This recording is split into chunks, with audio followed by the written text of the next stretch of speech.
Agar yolg'on ma'lumot bermagan bo'lsangiz, ya'ni soxta hujjat ishlatmagan bo'lsangiz, buni bekor qilsa bo'ladi. Demak, navbatdagi zapret turi bu podpunkt 9 chast 1 statiya 27 fezi 114. Qanday holatlarda taqiq qo'yiladi? Bu zapret turi soxta hujjat ishlatilganda qo'yiladi. Misol uchun patent olishda soxta registratsiya topshirgan bo'lsangiz, shuning uchun qo'yilishi mumkin. Bu zapret turi ham aynan o'sha podpunkt 2 statiya 26 ga o'xshab ketadi. Demak, taqiq muddati odatda 3 yil bo'ladi.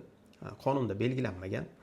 Shuning uchun ba'zan umrbodga ham qo'yiladi, ya'ni bessrochin qo'yiladi. Lekin agar bessrochin bo'lsa, sud orqali uni 3 yilga kamaytirish mumkin.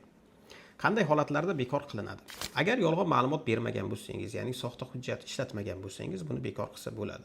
Agar yaqin qarindoshlaringizda Rossiya fuqaroligi bo'lsa ham bekor qilishga urinish mumkin.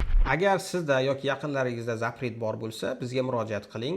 Bekor qilish imkoniyati bor yoki yo'qligini ko'rib chiqib aytamiz. Agar boshqa zapret turi bilan zapret qo'yilgan bo'lsa, profilimizga o'ting. Har bir zapret turi haqida batafsil ma'lumot berganmiz.